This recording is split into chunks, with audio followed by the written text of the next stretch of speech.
are going to explore the world of storytelling, of creating interactive experiences for your audience, for audience connection, not just through the power of your voice, but also through the books you might put out there and some of the other things that you might serve your audience with.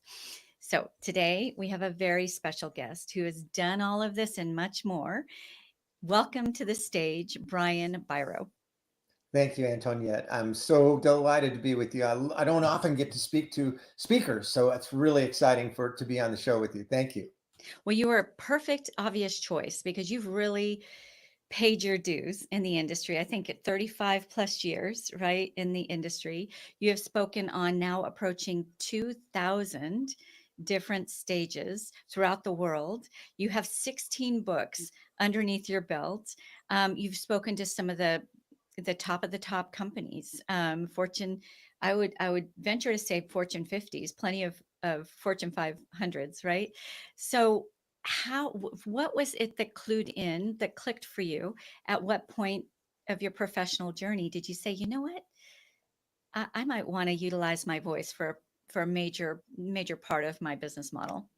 Well, I think the centerpiece of everything is I love people. I believe in people. I believe that we have the capacity to change and grow and improve. And that's been kind of a guiding light through my whole life. I've had three really, really fun and powerful careers. At first, I was a United States swimming coach, went to Stanford University, came out. My buddies were going to law school and business school and medical school, but I had taught and coached swimming to help put myself through school, and I loved it. So that has actually turned into be an incredibly great training ground to be a speaker because number one, kids, their heads are in the water. They can't hear you. You got to really use your voice. But it's also about, you don't really coach swimming, you coach people. All Mm. right. You're really helping people to break through their fears, their obstacles, their comfort zones that have become confinement zones. So that was a great first step in my life. And I loved it, had a great run. My team became incredibly successful, but I had no life. My whole life was my work, and I didn't know myself outside of my role as coach. So I'm probably the only guy, Antoniette, who went to graduate school to get a life instead of a job. And I did. I went to UCLA, got my MBA, met my wife, started getting in really good physical condition, went into a corporate career. And that is where I really made the switch over to moving towards speaking because, again, it was the people part. I was in the transportation industry, but didn't give a hoot about transportation, just loved the people. And I saw that in our organization, we were siloed. Operations didn't like sales. Sales didn't like operations. They both hated the home office just a little bit more. And that just made no sense. So I actually started doing team building programs, became vice president of the company. The president was a real believer in the power of education. And I started doing team building, and we had an incredible turnaround. And it was because we worked together for the first time. And at the peak of this turnaround and kind of being the golden boy because I had been out there all over our North America, I said to my wife, honey, we're doing great. Let's quit. I want to go do this full time. This is what I'm meant to do. And so that was 35 years ago. And that's when I jumped into becoming a full-time professional speaker and an author. So it's been a path that's always the same about helping people break through those fears, obstacles, habits, or doubts. And to do it, it's a combination of individual and team because they're interconnected. So much I want to unpack there. That's fabulous. Thank you for that, Brian. So one kind of immediate thing I'd like to have you share, especially with this much experience behind you. And I know the industry has changed a lot from the time you began to now. But what would your advice be to that speaker? And on this show, there are some very high level achievers, pro athletes or retired pro athletes, politicians, some ambassadors, doctors, those who have really accomplished um, some major things in their lifespan, and now they're ready to pass the torch and share some of that curated knowledge, right? So, at what point would you say you're probably safe to quit your day job? Now, I know that's going to be different for each person, but I think that the instinct is, hey, I've done all of this. Now I'm going to jump into speaking. It's going to happen overnight. Does it happen overnight? How much space, how much of a runway should they give themselves before actually quitting Boy, that that that day is job? a very good and very difficult question because all people are different. I can only give you my approach, and I can't really promise that it's the right approach for other people. I can promise only on the basis of what your inner voice tells you to do. I've always been a person who believes that I want to do what I love, and so I say I'm going to do what I love. And that's really the point at which I just jumped. And truthfully, Antoniette, it was I jumped in and I hoped I was diving into the water side and not the cement side. Wow. That's not for everyone, but it was for me because I had this deep foundational belief that when I do what I love, good things will follow. And when I do what I love, I will find a way. So if you have a lot of doubt about that, it's not time to move. If you're really feeling like I want to do this, but I don't believe I can fully do it, then it's better to kind of do it in a slower pathway.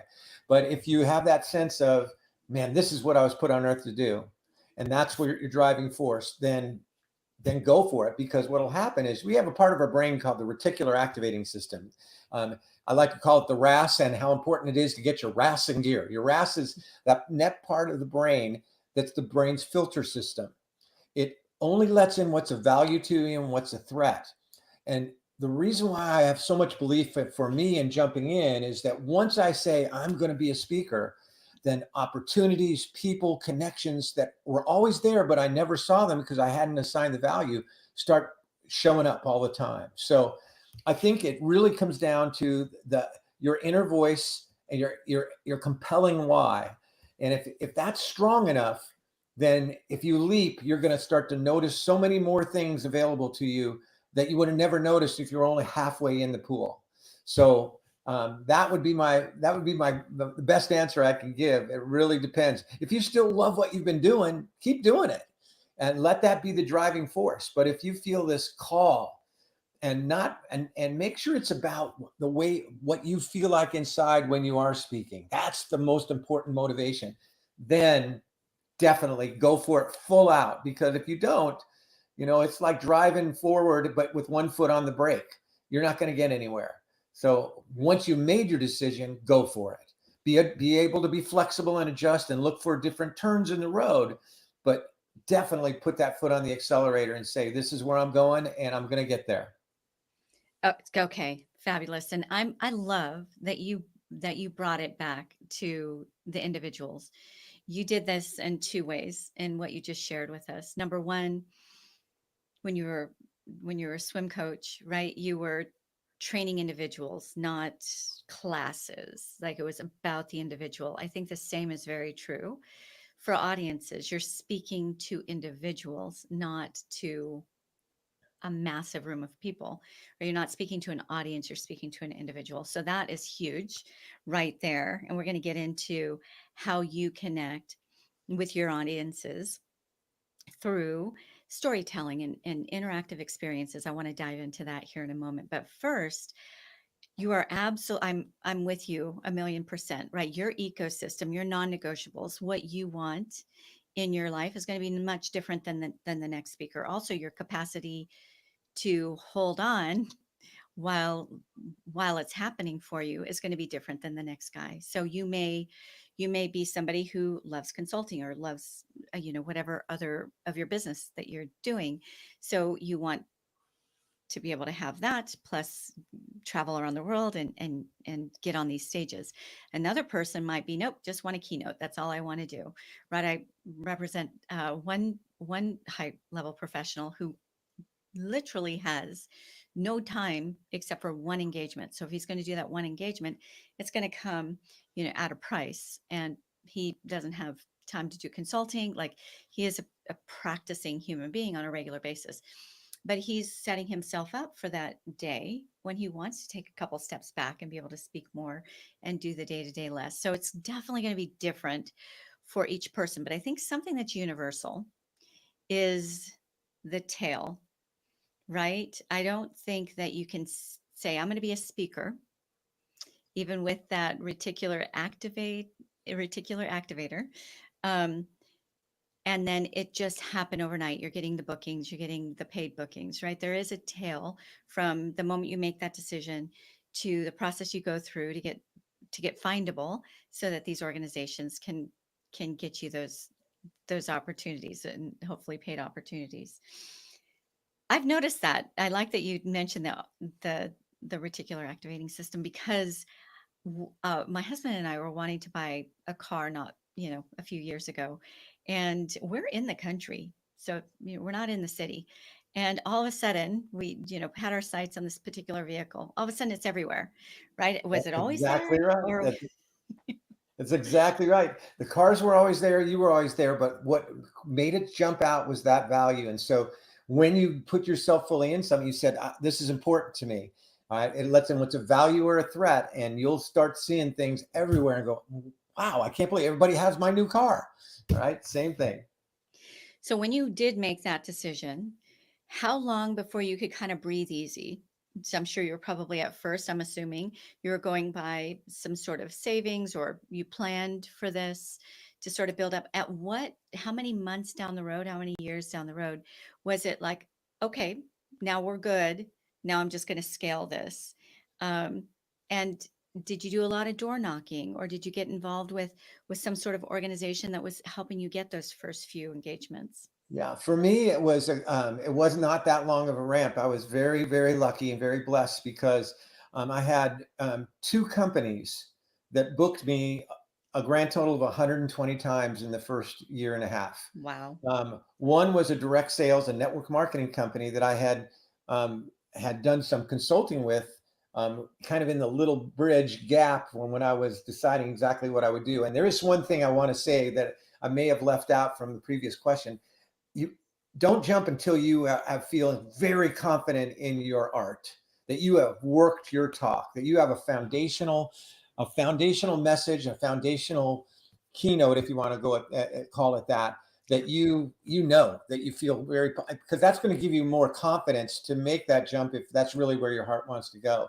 But for me, that was my blessing. Was I had these two companies. One was Remax, a real estate company, and I was fortunate enough to um, I, I don't know that I can say that I'm a normal case, because I've had, of my almost 1900 events, probably 1850 of them have come word of mouth.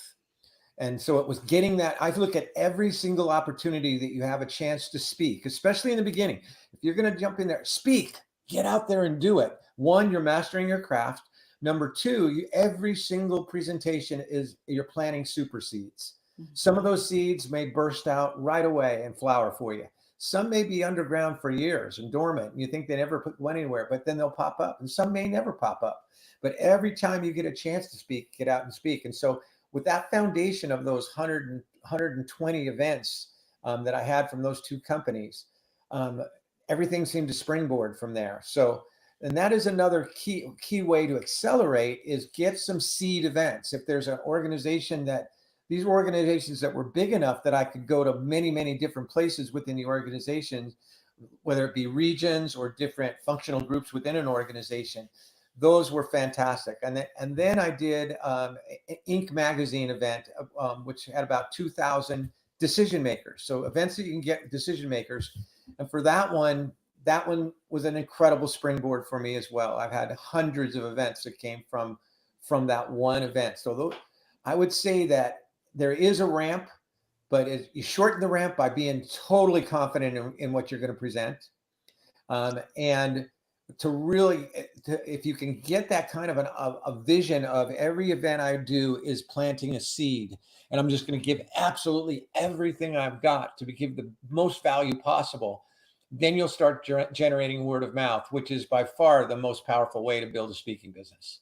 Oh, okay. So many gems there, and I hope the listeners were taking notes. I took 3 pages as you were speaking, so that's fabulous. So when it kind let's talk, let's dial back. When it came to, let's say, Remax, did you call them up? Did you email them? Did they discover you at another engagement? Like, how did you get That That was first actually connection with them. through a connection that somebody, a friend of mine was connected to that particular first region I did in the Midwest for Remax. They introduced me. They took a chance on me because I was brand new. That Mhm. I did not have a big wonderful biography to jump on. They had to take a chance, and luckily it went great. And from there, it was a springboard. So it was through an individual connection making that first introduction, which is important for me. I'm not a real positive, proactive self promoter. It's hard for me to say to somebody, "Hey, I'm the greatest speaker ever. Come and get me." But once I get a chance to talk about what value I could bring after I've learned about that company, then it's not to me promoting. It's really getting out there and talking about the value we can bring and how it meets their needs. So um, Yes.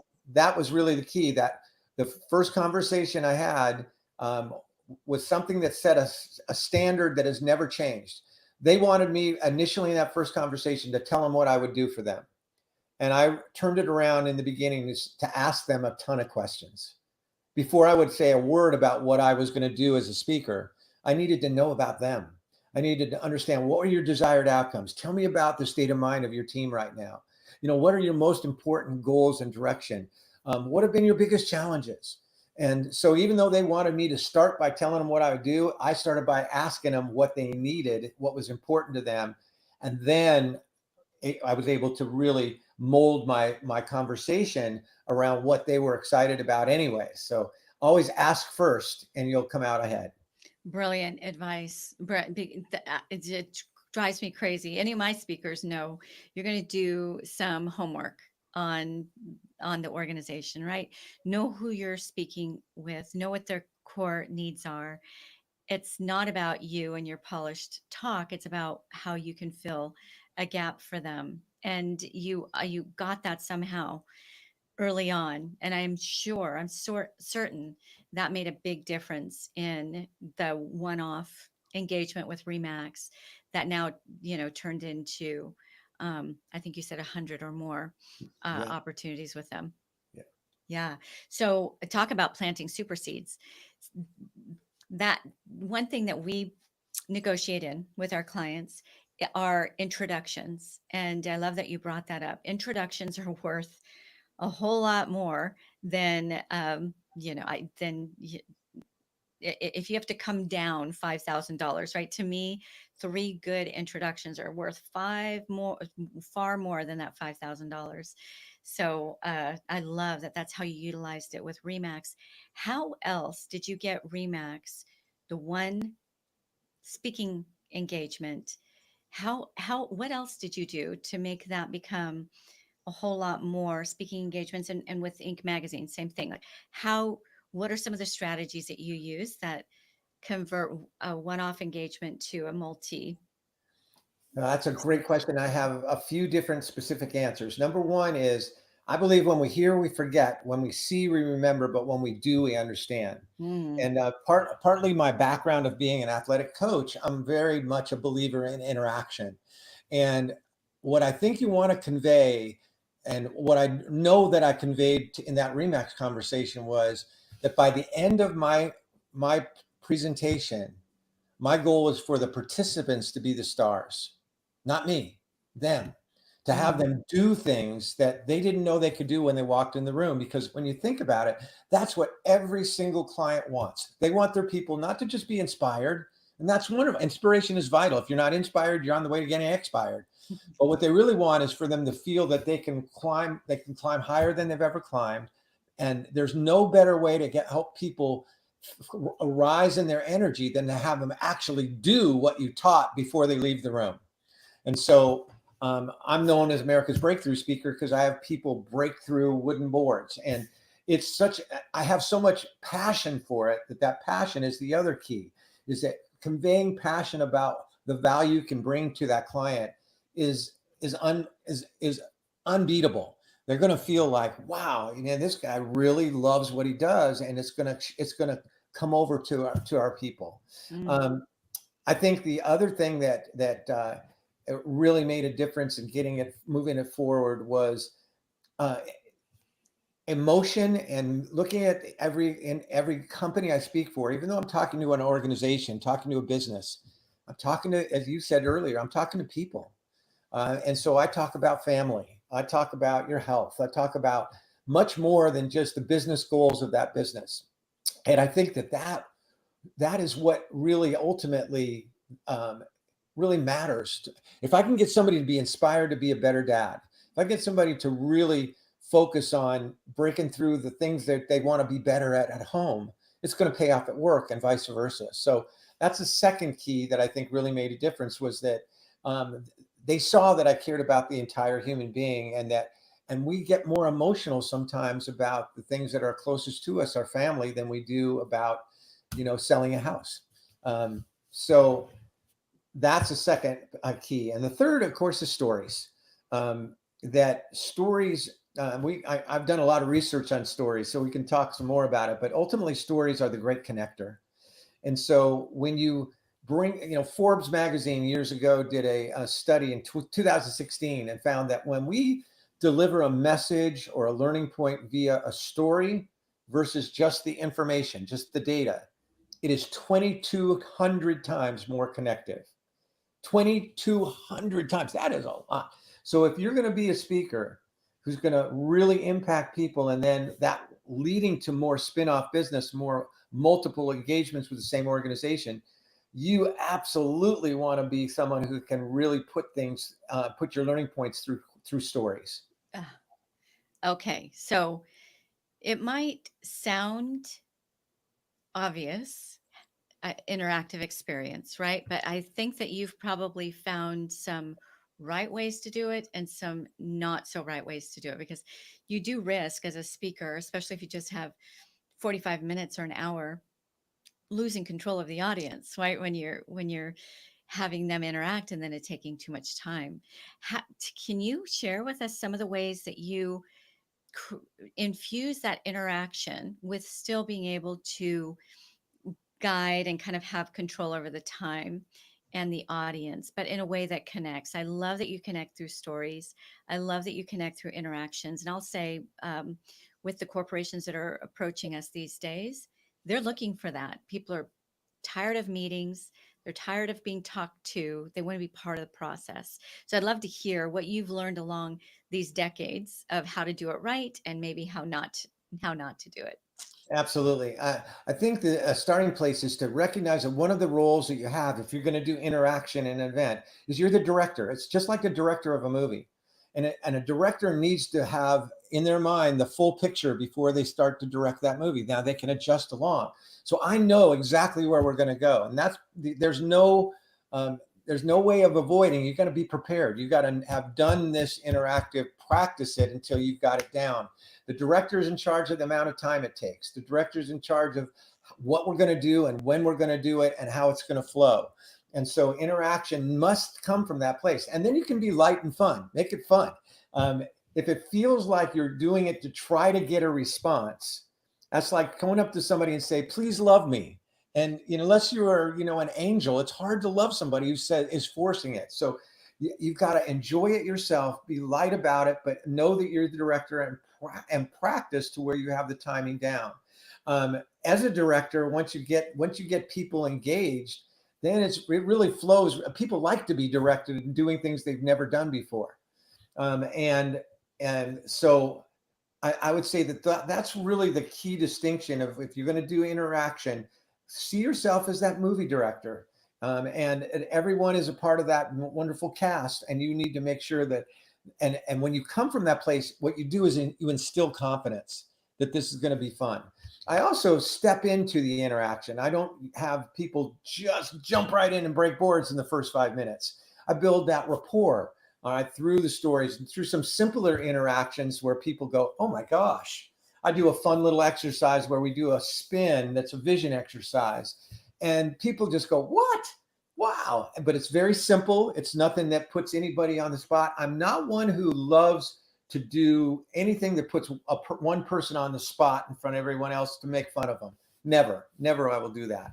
Now, some people do some kinds of interaction that are more improv, and that can be really fun. But whatever it is, you are the director. You are the one who's directing how that's going to flow. Make sure you practice it and practice it and practice it till you know exactly how it works, and then you'll instill confidence in them. Okay, so much fabulousness there.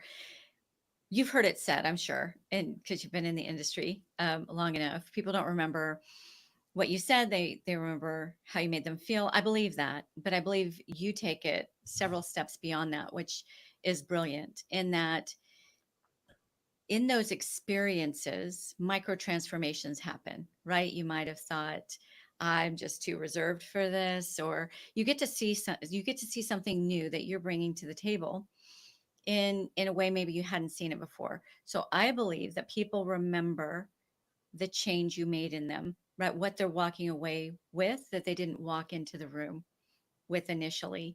And through stories and interaction, it's very difficult to do it outside of that framework. And I love that you said you don't just jump right into it. Like it's kind of like French kissing before you even had coffee together, right? You step them into it in your framework. You draw them into the whole experience through your stories and probably your illustrations and some of your data, whatever it is that you bring to the table. So really brilliant. Did you just kind of figure this out as you went? Did you study anything? Or was it a combination of all of that? Well, I think that I certainly paid attention to speakers that I had seen before. So I was always a student. I think being a swimming coach was a huge piece because I realized that as a swimming coach, I was a director. I directed where we were going. So that it was kind of second nature to, and I was teaching people to do physical things in a certain way and then pay attention. I think that the thing that many speakers must learn to do, it sounds a little odd, but let go of your need of approval from the audience. I've Mm, seen speakers who are reading the room, and the one person they pay attention to is the one person who looks like they're going to throw up. All right. And so they start talking to that one person. And what they're trying to do is trying to turn them around. Man, if you look like you're not enjoying this. And they forget that the whole audience, two things. One, the whole audience is right there. So don't just focus on that one person you think is not enjoying it. Number two, you may be wrong. They may just have an upset stomach. They may just process information by looking really intense. All right. Just let it be and come from the inside out. I'm doing what I love to do. I do it with passion, and it's like a grand brunch. I'm going to put it all out in front of you. If there's a salad over there with marshmallows and walnuts and celery you don't like, leave it. So I just let people be, and that takes the pressure off those people who are subconsciously trying to get your attention by looking like giving you kind of some bad body language. Let them go. Don't play to one side of the room. Some people are always talking to one side of the room.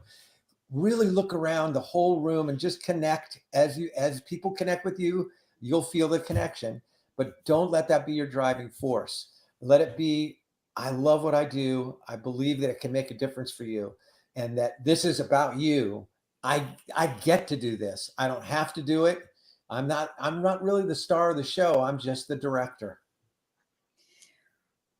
one through line I'm seeing in what you've shared from the moment we stepped in onto this stage together today and now, which I believe has made a massive difference in the way that your career has evolved as a speaker, is that in the very beginning with Remax, right? You asked them what they needed instead of telling them what you provide, right? And you kind of bring this into the next level when you're on stage.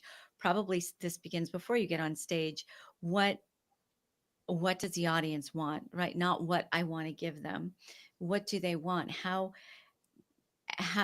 I'm going to bring them into this experience, not for my pride, but for them to have a complete experience in this short time that I have with them.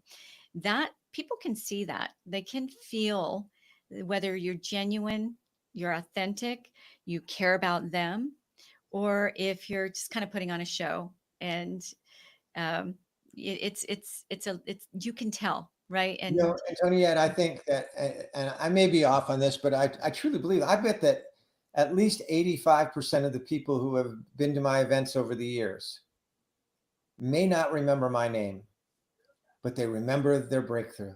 They Mm, remember their experience. They have an actual emotional connection to that experience. In other words, they leave feeling something stronger about themselves. mhm. And that actually makes me happy.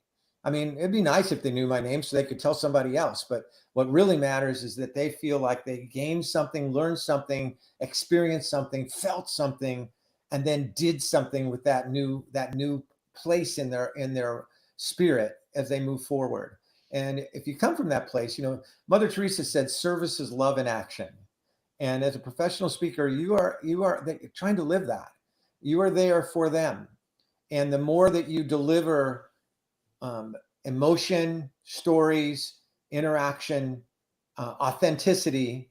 And I think that's probably the most important differentiation between a great speaker and an okay speaker is authenticity, because people can tell right away whether you're coming from truth or you just memorize something. And so I don't. I'm not even that big about. I make bumbles here and there. It's okay, um, but they know that it's real. They know it's authentic. They can feel my excitement for them, and they know that my stories really have touched. If they don't touch my own heart, how are they going to touch? How's it going to touch their heart? So these Mhm. stories have meaning to me, and that they're important to share, so other people learn from. Like most of my stories are about mistakes I've made in life and what I learned from them, and about my great teachers. That's what most of my stories are. My teachers are my wife, and my children. My um, Coach Wooden, who wrote the foreword to my first book, was John Wooden, who's behind me on the screen back there, was a great mentor. That's where authenticity comes from. That you feel your own stories, that you have passion about your message, and as you said, you've done your homework up front to know what's important to this group this day, so you can customize it. So it's not just the same thing. That's the other way they feel that it's not authentic, if it sounds like it's out of a can.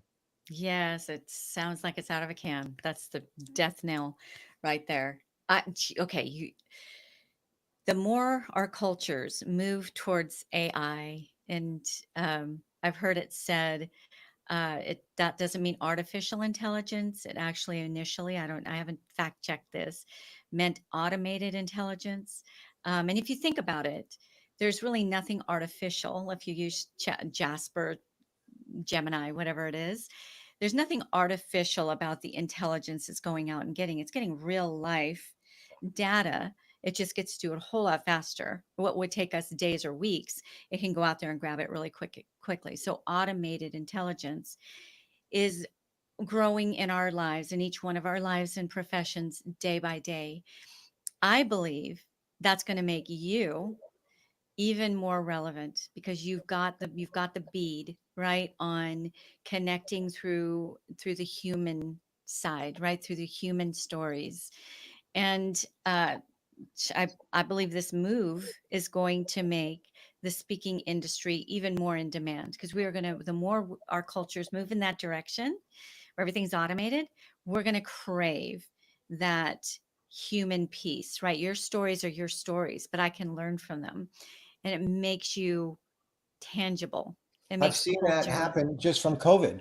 On March 10th, 2020, I had 80 events booked for the year. It was my biggest year by ever. I mean, I've been very consistent all along. When you have 80 events booked in March for a year, you're going to have 130 or 140 or 150 events by the time that year's done. Yeah. March 10th, I had 80 events. March 15th, I had zero. Wow. Every single event was not postponed, because if you remember when COVID hit, it wasn't postponement, it was canceled, Canceled. because we don't know where we're going. Yep. And we went to an automated form of professional speaking. And what I've seen since we've come back to live events is exactly what you just said. People are loving it. There's a different appreciation for the connection that you can only make human to human. And I think that we do the next best thing. That's what doing remote events was doing it. Doing Zoom events and whatever our technology was. But there's nothing like, and people have that appreciation more than they ever had because it was gone. So I think that the same thing can be said, that every time that we made a quantum leap in terms of technology from, when I was a kid, we went to the library and had to look up at these little files to find out information. We didn't have cell phones to go Google Dewey anything. Decimal System. Yeah, Dewey Decimal System. When kids are going, what in the world is that? All right, is that some sort of a cartoon? And now this AI is kind of the next generation of that seemingly quantum leap. When I was a kid, we had 3 channels on TV, and you asked what was on, and now there's endless opportunities for entertainment. So I think it's vital that people recognize that we're always going to feel something as long as we're human, for human interaction, for the electricity and the connection that cannot happen any other way. Oh, okay. I always grab quotes. I have this little thing I get to click on that cues my post-production team to go there for a quote, and that was just one that was brilliant. You talked to us about how to maximize, right, one engagement and make that multiple engagements. On the other side, how do you maximize the monetization of one engagement? Let's just say you only ever got one Remax opportunity to speak. Let's just say, um, could you have monetized that one engagement from just a one keynote, 45 minutes, an hour, to a series? Or is there a way that you monetize the audience? You have some other service. I know you've got your stack of books. Um, how are some other ways that you make that sustainable? Because Right. this is, you're all in. You're not half body in the water, like you said earlier.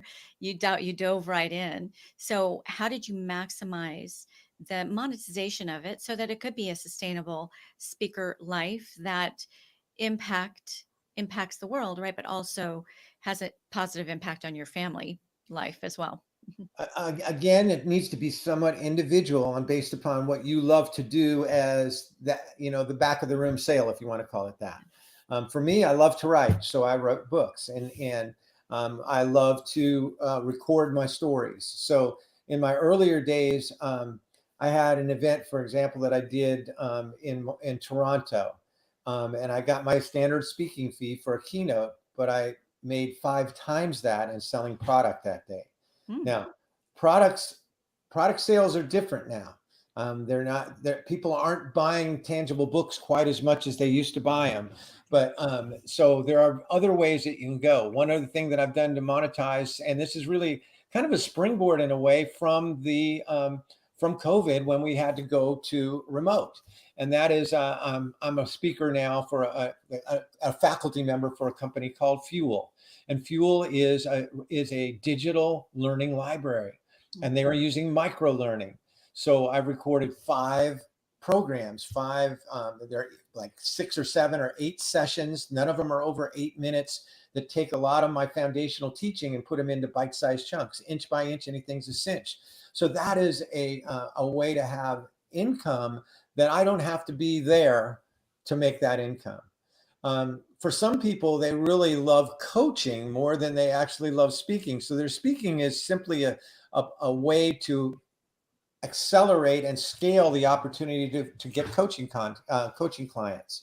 But again, you need to love what you do. So I think that the main message I would say is that the most important thing you do, however you determine how you want to do additional income opportunities, is make sure you deliver on your presentations.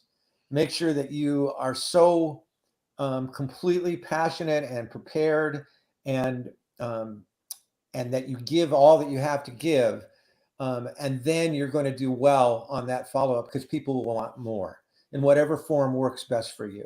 I'm really kind of high on this new digital micro learning, because people our audiences today want more and less time, and so this is a way to fulfill that, and create a residual income, that I may be making some good income when I'm on the stage, through that digital library that's going on at the same time I'm speaking, and I only had to record it once, and it reaches millions of people.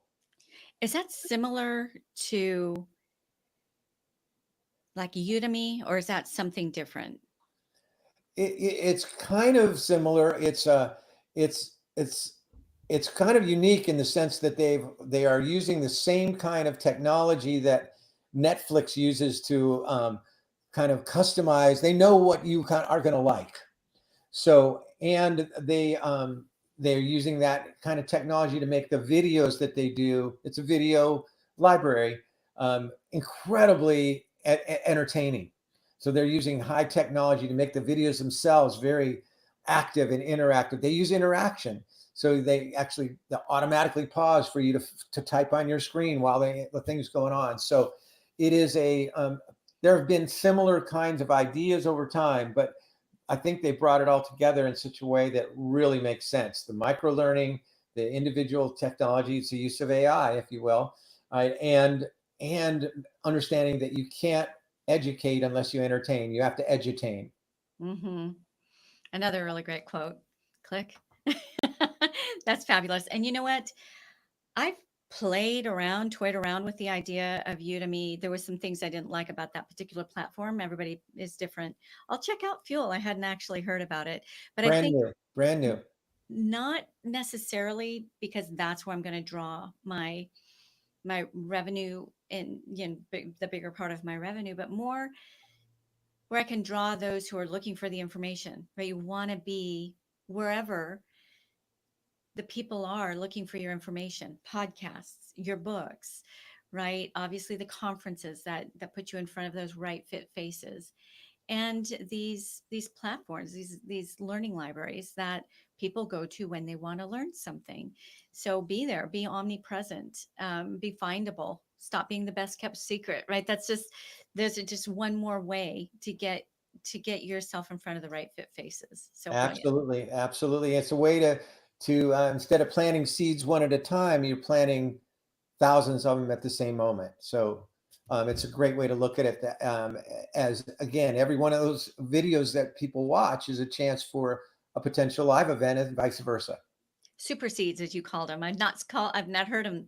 I might borrow that from you. I'll give you credit. Please That's do. fabulous. Highest compliment is to borrow. Yes. Model, don't copy, right? That's what we always say.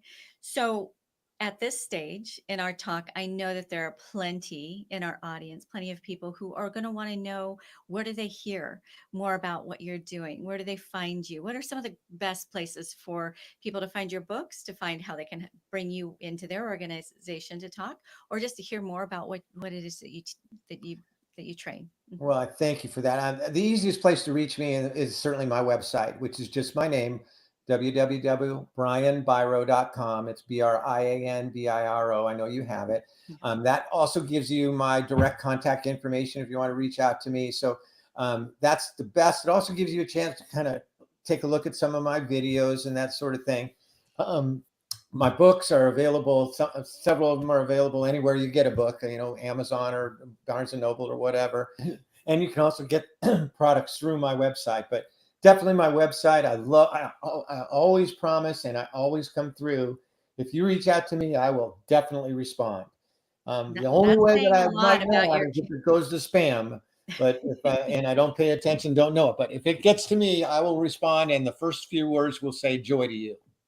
Ah, I love that. And that's saying a lot about you, about how much you do care about your audience, because I know you're out there, and that can equal up to a lot of people reaching out to you, and that you're committed to respond to each one, unless it goes to spam, is fabulous. So Brian, no tricks, Brian, Biro, no tricks, Biro, brianbiro.com, in case you're listening and you don't have the visual up. It will definitely be in the show notes, but look him up. He's just a wealth of knowledge. He's really making this speaker life happen in some pretty exciting ways. And just your content alone. I was seeing some of the titles of your books. I'm like, ooh, I think I need that one and that one. So you've got some really great things going on Thank out you. there. Thank you so much. Okay, so our signature question, you know that this is Speak Pact, and this is our pact together and our unified pact with the audience to make the greatest impact you can through the power of your voice, right? Get your voice out there. Get those hard learned lessons and stories out there, right? Inspire somebody. So what would you say, knowing what you know today, to Brian, the Brian of 35 years ago? And a lot has changed in the industry, but what are some key things you might have done things differently, or you might have just relaxed yourself about in those early days as you were emerging and becoming the speaker that you are now? I would say that it comes down to the difference between one word, changing one word to a different word. And when I started speaking, when I was a young and earlier in my life, I grew up with a dad, like a lot of us, whose dad had a hard time ever saying, I love you, I'm proud of you, giving a hug. And so I built up this enormous need for approval. And many speakers, that's why they want to speak, they want approval. And one day, at really about the darkest day of my life, it finally hit me that I had spent my entire life living focused on comparison, that I had to be the best at whatever I did. And the best is all about comparing yourself to other people. And I realized that was a fruitless and an impossible journey to worry about how I compared to everyone else. And one day at that moment, I said, you know what I want to live the rest of my life focusing on is being my best. Let Mm. go of the best, be my best. And that's the way I look at speaking, is that I don't control the audience. I don't control anyone else. People come up and say, oh, you changed my life. I always say the same thing. I say, thank you, but you changed your own life. If I was a spark, I'm happy, but you're the one who took that spark and created something with it. And so when I come from that place of doing what I love, and the reason I speak is not for that approval, but to know that I'm doing what I was put on earth to do, and that I've given my best to do it. That will make you authentic. That will make you fully present. And that will release your energy, because those are the most important keys to really reaching an audience, is being fully present. If they know you're up in your head thinking about what you're going to say in 10 minutes, you've lost them. And people won't remember that much of what you say, no matter how well you say it, but they'll never forget your energy. And the only way you can really be free in your energy is to let go of comparing and just come from that place of being your best. So that's really I think the pivotal piece in my life and my career. Key. Key. Okay. So I'm going to paraphrase, make sure I got it right. So set your need for approval, no matter what you went through growing up. We've all been through our trauma moments, right? Set that at the door. Make it about the audience, not about you. Don't focus on comparing yourself to some other speaker, right? Maybe the speaker that went right before you. Drop the imposter syndrome. And if I think that you can't really need approval or be focused on comparing when you honestly are more concerned with the transformation you're going to make for the individuals in that audience. So focus on that, and you're going to deliver at your best. That's what I took away from what you said. Did I get pretty close? Absolutely. And each person will take, that's the other thing to let go of. You want people to really gain, but they're going to gain what they're going to gain, because their path is, some people will hear the same conversation, they'll get, and the same presentation. Somebody will say, this is what I got. And the other person will say, no, that's what I got. Yeah, they're all that, it's all there. You get what you need to get, but our job is to deliver it out there to help them make that choice. Yes. Okay. You brought it, Brian. Thank you for being here. Thank you for pouring yourself. If this is any indicator, which I'm sure it is, of how much you give when you are on any stage, this is just a fabulous testimony to the speaker that you are. And thank you for being so generous with all of these nuggets that you've shared with us as we emerge our voices in our spaces.